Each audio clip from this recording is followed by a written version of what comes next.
Hi, welcome to the second episode of the series. In this episode, we will be looking at the employee page. So we are starting with the Webflow part, and let's see what we got in Webflow. So I think this is the first time we'll be looking at one of the main pages.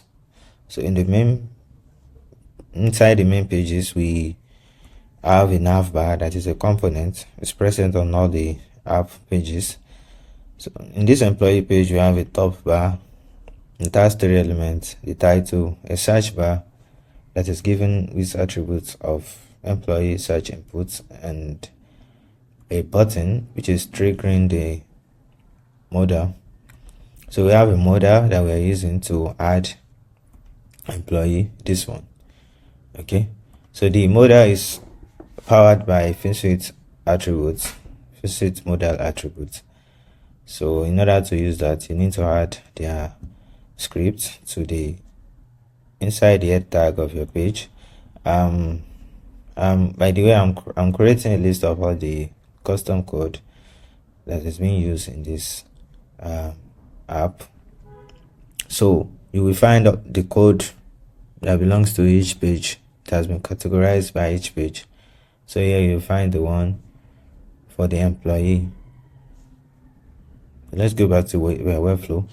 So below the top bar, we have a card that we are using to render the list of the employee.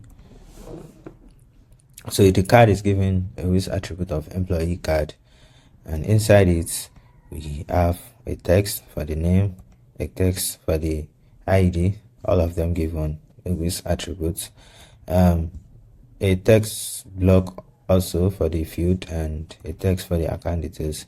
There's a drop down there that has two buttons in it, one for the remove, to remove an employee, one to make an employee ID. Both of them also given with attributes respectively. Yeah, let's check the modal and see what's in there. Coming employee modal. So the modal is currently set, the display property is currently set to none. So FinSuite attribute is handling that for us. Inside the modal, the first thing is the close button that is given the FinSuite attributes, FinSuite modal attributes. To close it, I also give it a with attribute to recognize it in with. So we have field for name, which we are going to pass to the endpoint, to the backend. We have field for email, the hourly rate, the account details, and here is what we are using for our Muti-Select. So we have a Muti-Select here. You can select the department that a user belongs to. So this is using a checkbox itself, which is given attributes, and a label, which is also given attributes, and also both of them are being wrapped together, and their wrapper also is given a with attributes. So I will show how we turn this into a Muti-Select in just a moment inside of with. So we have a custom link block that we are using to submit, using the custom studio form submit attributes. I've talked about error and success state. So we have a different with attribute name for this one because we're using the error for a different form in this time. So this one is given employee form success, and this one is given employee form error, and inside it there is an error text. So yeah, I think that's it about the setup for the employee page. Now let's go to the backend. So inside of Xano, our employee, they are added as user. So we have 4 endpoints that we are using for the user's operation. One to query all the record of user, one to add a user to record. There's an endpoint to make a user an admin, and there's one to delete a user, to mark them as delete. There's also one to get the fields, but it's not related to user. It's the one we're using to get the list of the field here. So let's check through the endpoints one by one. So the first one, we are querying all the users record, which are the employee. We have a custom query here which says the user role must not be executive, which means we don't want to return any user that is an executive, only return an employee or an admin. And the second query is any user that is deleted should not be returned. So in the output, we're returning the ID, name, email, employee ID. The field's ID is extended by an add-on. Otherwise, we are only going to see an array of integers of the fields.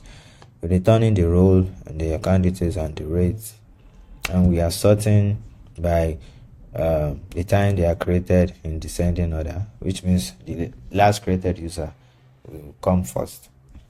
So the second endpoint is an endpoint to add user to the backend. We are passing, in order to add user, we need to pass some inputs like the name, the email. So we are passing the name, the email, an array of fields that the user belongs to. So we will explain this when we get to Wized, how we pass the array. We're passing the account details and the rates. And in the function stack, the first thing we are doing is we are checking if the user already exists. So check if the user exists, return it as a variable user1. Then we have a precondition that must be true. Otherwise, we will throw an error that the user already exists. And the condition is that the user must not have existed. There must be no user like with that email in our database. If that is true, then proceed, generate a random number. The random number is what we are using for the employee ID, this one. And if you look into that, we are generating a random number between this integer and this integer. So it will choose randomly an integer between these two. Then we adding user to record that's met all the conditions. We are mapping the name to the input email. The created at, of course, will be at the time of the creation, so it is now. The email to the email that is in the input, as you can see, input email, the employee ID. We are mapping it to the random number we just generated. We are returning that as UID. So you put that here for the employee ID. The fields, we are returning the array of integers that we are passing from the front end. The role is static, so it will be employee. Okay, deleted, we are not passing anything to that, so it will always be false. Account details, so the account details we are passing, and the rate to the rate we are passing. So the last two endpoints here is the one to make the user an admin, and the one to make user an employee. They are both patch endpoints because we are editing a record, a field in the user record. So to edit a particular user, we need to find the user by the ID. So we are passing the ID from the front end. So we will find the user, we use the edit record query. We find the user by the ID. We are only editing the role to admin. Okay. And the delete is similar. We pass the ID, then we change the delete to true.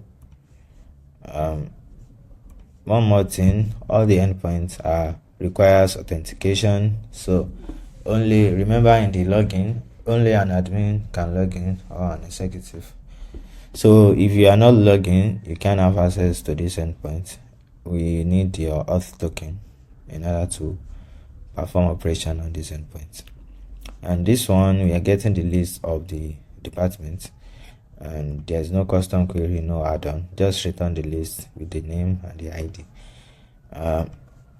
So now let's look on how everything is connected inside of Wized. In Wized, the first thing we want to do is we want to render the list of the employee. So the list of the employee we are getting from the backend, we want to render them as soon as the page load. Yeah, so we will create a new request to get the list of the employee, which is the request we'll be making to this endpoint. So we'll copy the URL, endpoint URL, which is slash user. It requires authentication and it's a get request. It's a get request. Okay, so create a new request. I've created it in this case. I've given it a name, get all employee. I've put it in a folder. I've created folder for each pages. So all requests of this page are inside the employee folder. So it's a get method. The URL we just copy, user, return it here. The header, we are passing the auth token. So the keyword authorization, then pass the auth token. So we've created the request. Now how do we trigger the request?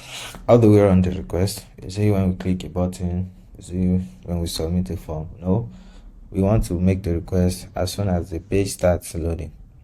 Okay, so we have our get employee request now. So let's go to event. Event is where you set your actions. So this is an action. We want to run a request. So the request, I've also created folder for the actions. That's action that belongs to each page. So the employee page, we have two subfolders, the function and the request.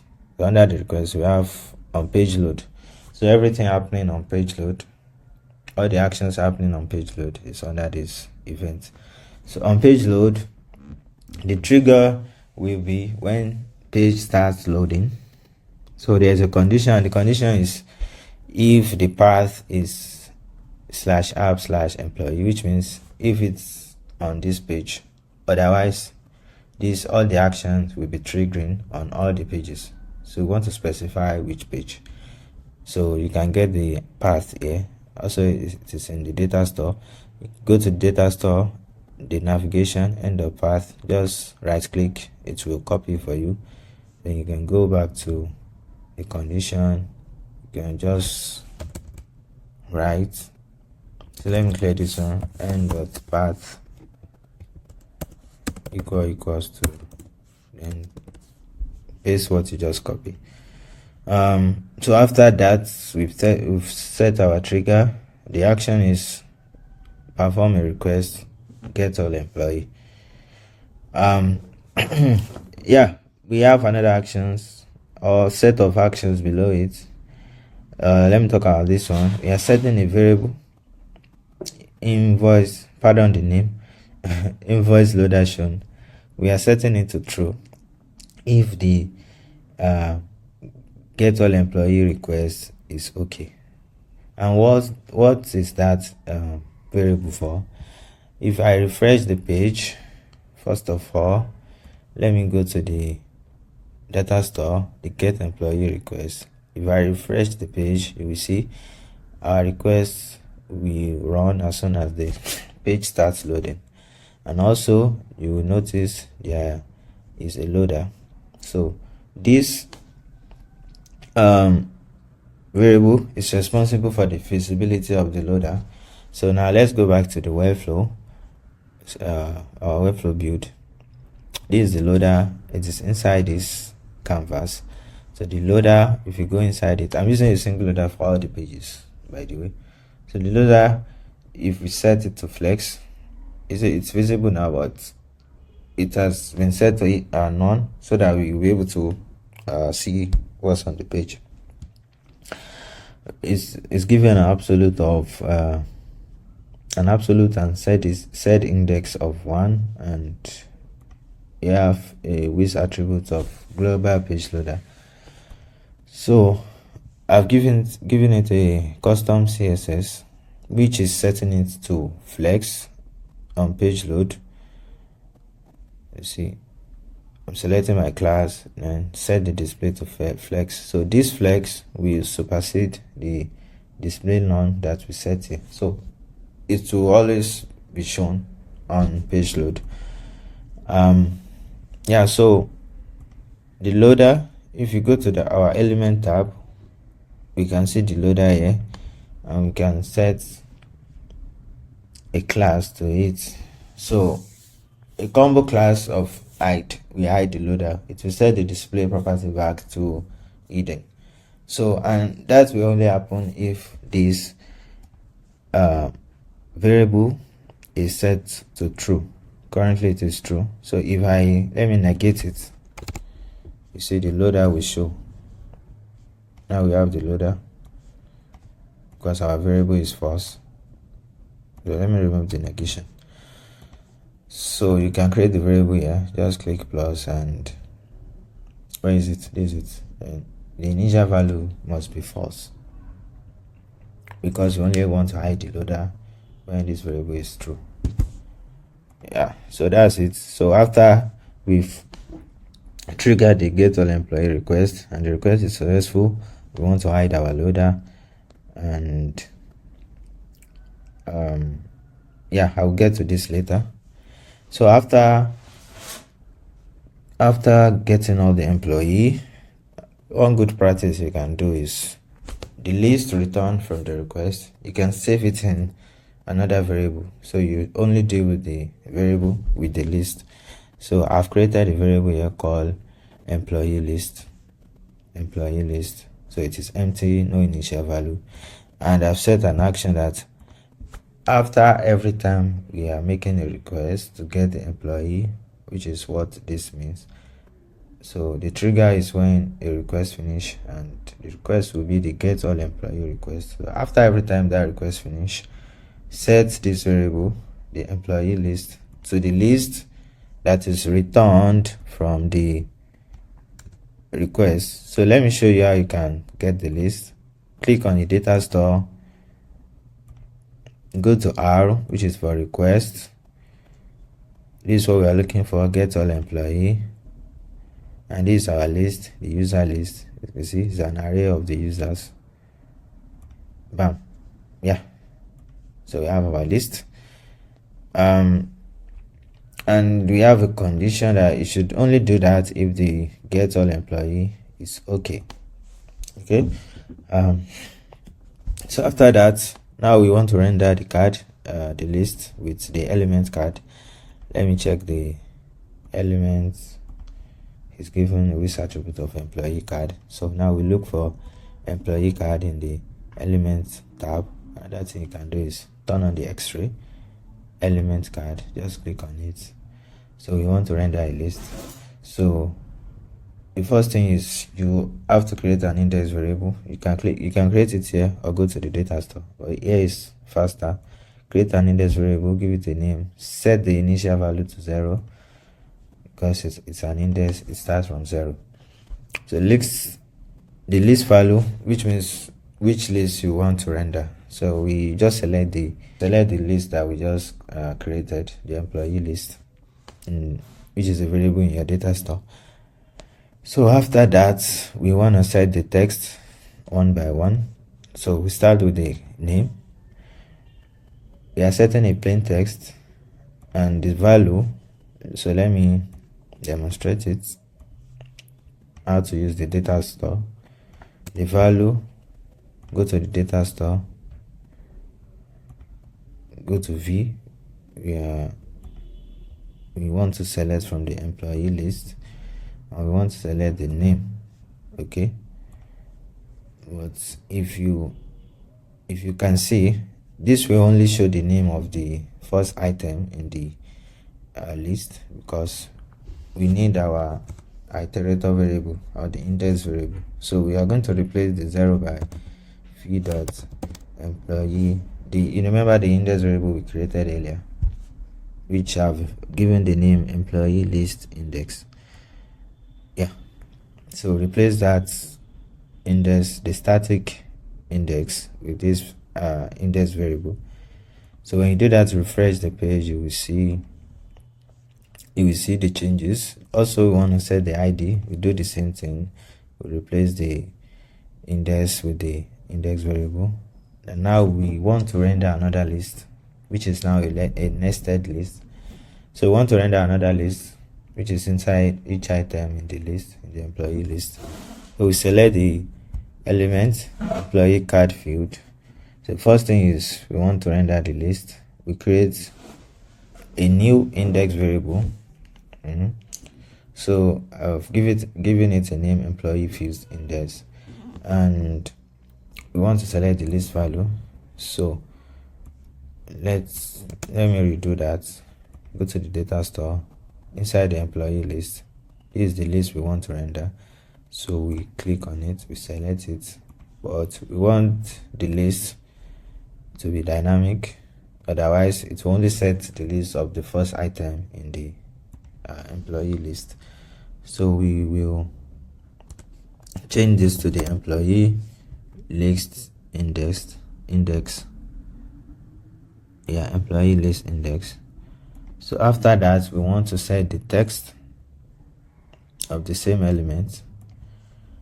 So let me demonstrate this too and see how we can use a nested list. So go to the employee list again. So inside each item we have fields ID list, which is an array of the department. So we want to select the name. So now we have two index to replace with the index variable. The first one is the one of the parent, employee list index, and the second is the one of the child itself, which is employee field index. So then the last one is the account details. It's the same thing, you get the drill. So you should refresh your page to see the changes.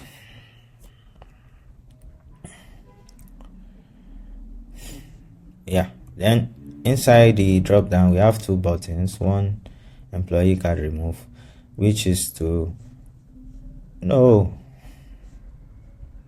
did it just remove? I don't ask it. Oh no, it did not. Okay, so employee card remove.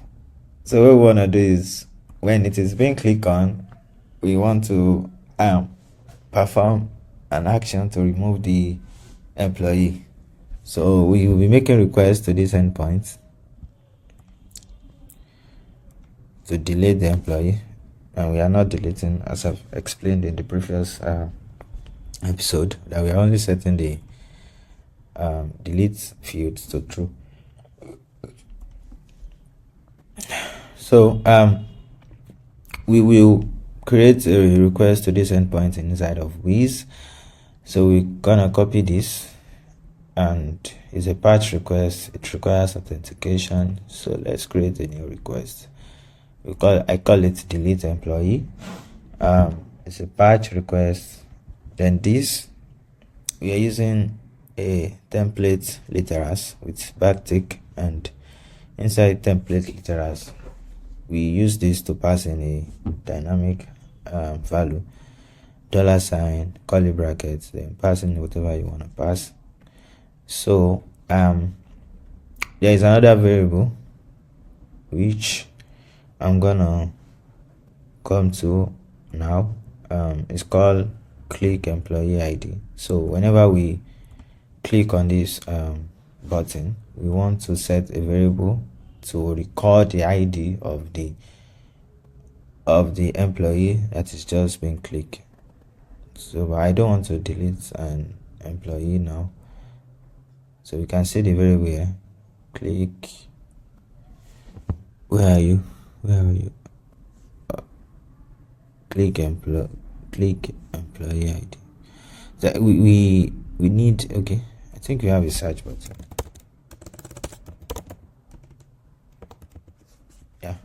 Click employee. Yes, click employee. So create that variable. Now we want to select the action. Let's find the remove button in the elements.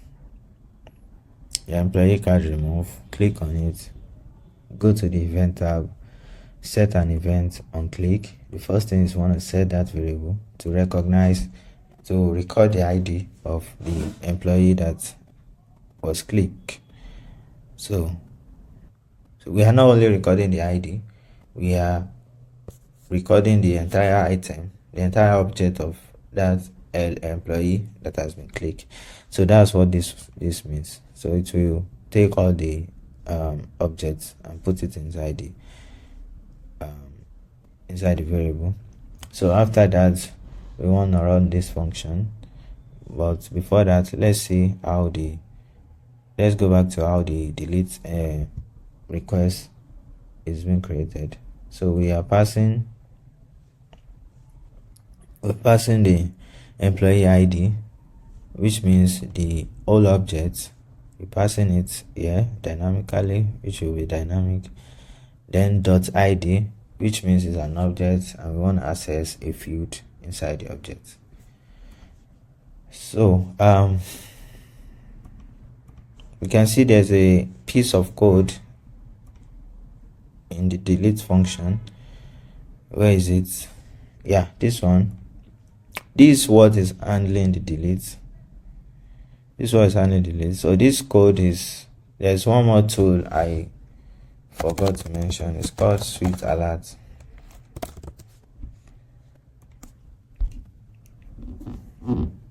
So Swift Alert is just a JavaScript library that manage a pop-up for you. Like when something happens, show a pop-up and you can handle the confirmation or if you cancel it. So I think that has been included in the code too. I'm not sure. It has not been included. So Swift Alert. So let me demonstrate it. When this one is clicked, we have a modal that's confirming, are you sure you want to delete? And if we cancel, it will cancel. And if we confirm, you can see results. If it's confirmed, then execute the request of deleting the employee. So that's what the Swift Alert is doing. And if it's confirmed, nothing will happen. So that's how the delete employee is being set up. Now, making an employee an admin, let's check how that is set up too. Yeah, go to the events on click. Also, we want to set the click employee variable to the employee that is just been clicked, as I've explained in the delete action. We want to perform request make admin. So we have not talked about that request. The request to make an employee admin is similar, like it's identical to the delete endpoint. To the delete request, we are just that we are doing a different thing, but we are passing the same value, which is the user ID, to the endpoint, and it also requires authentication. So when that also is being clicked on, we wanna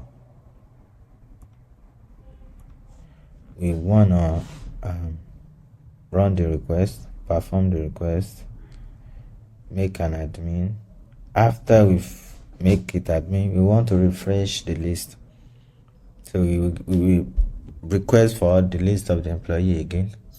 So remember, I set a separate event to always set the employee list variable whenever we just requested for the get employee request. So that's why I set it as a separate event, so that every time we make a request to this endpoint, we refresh the variable. Let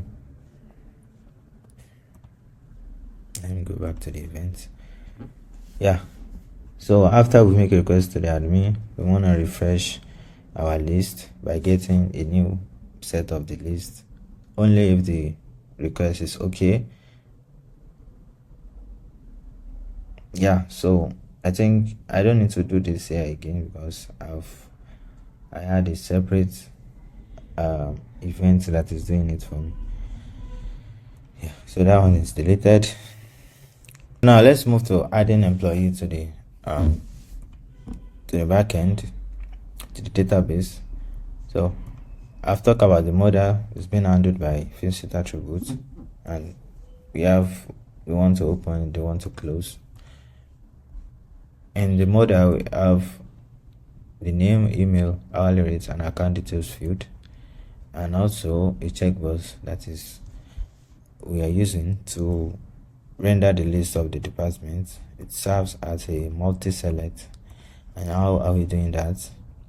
So remember, we give them some these attributes. Is the one for the wrapper. So the first thing is we are getting the list of all the fields. So we make a request to this endpoint. So now we create a new request to get all fields. The get method, we are returning the fields and we are passing the auth token, but because it requires authentication, make a request to this endpoint. We also want to do that on page load, and also this query we can add it to the, instead of creating a separate request, you can just add it to the get user record. Yes, in order to save some resources. So we also want to trigger that on page load. So we'll go back to our on page load event, add a new action, perform request, get all fields. So after getting all the fields, we want to render the item return from the request. So we are using this element to render the list, the item return. So we will select it, get all fields data. This is the list return. We will create a new index variable, fields list index. Then after that, we want to set the name of each field by using the index variable dot name. Okay, so if you, after you've rendered the list and you check your data store under input field, you have a list of checkbox now. So on change, anyone that is being interacted with, it will change in the data store too, as you can see. So now how do we pass that? How do we turn that into an array of integers? We only need to grab the ID of whichever one is being checked. So that's what we want to achieve. We are not interested in this true or false. We need an array of integers of the ID of each one of them. So now the last one in the checkbox we have not talk about is the checkbox itself. So the event under that is a change event, which means whenever the checkbox is being interacted with, whether it's checked or it's being unchecked, we want to set a variable called check field, and that variable is recording the ID of the department that is being checked or unchecked. So we don't care whether it's checked or unchecked. If there's a change event means when the checkbox is interacted with. So if there's any event called change, we want to record the ID, store it inside this variable. So create a new variable, store it there. Then we have another variable called feed array. So feed array is what we are passing to the backend. So it will be our array of integers. So take a look here. As I'm checking, it's adding the ID of each department to the array, as you can see. So this is the small code doing that for us. So it's when there is a change event, we're storing the ID inside this variable. Then it's checking if the ID exists in this field array. If it exists, it will remove it. If it does not exist, it will just push it to add it to the array. So in summary, that's what the code is doing, and I've included the code here. Yeah, Muti-Select, adding field ID to array. So yeah, that's how we are turning this into an array of integers. So if it is the name also you want to pass, you can modify the code to do that for you. So how do we set up the add employee request. So add employee request, let's go back to the endpoint. Is a post request. It also requires authentication, and we have the name, email, field ID, account details, and rates to pass in to it. Yeah, so give it a name of add employee. Is a post. The endpoint URL is /user. The pass in the auth token, and we are passing the name, which we are mapping to the name inputs on the page, employee form name. We pass in the email, the field ID, which will be the array that we just created, that is storing the ID of each department that is being checked or unchecked, and the account details to this input, the hourly rate to this one. So again, as we are doing before, we are setting the action on the studio form submit event. So we select the form SF submit. By the way, the form is given a with attribute of employee form. So SF submit on submit, prevent default so as not to submit the data to Webflow. Perform a request of adding the employee, and after that, if the request is okay, get all the employee. Then also, you see this means set the email input to empty, set the name input to empty, the account, all the inputs, set them to empty, and also all the checkbox, set them to false only, and do that only if the request is okay. And also we want to close the modal by clicking the employee modal close button, this button, and we want to do that after 800 milliseconds. And what's this one? We want to clear the request data, set it to null. The request data, the state that it has been requested, set it to null. The request data, set it to null. If the request is okay, set it to null, and do that only after 1 second. So that's what the timeout is doing, is a delay. Yeah, so that's it. That's how the add employee is being set up. And the last one here is the search input. There's no event attached to it directly because we are using custom JavaScript for that, and you can see that here, employee search event. The trigger will be if we have the employee card present on the page.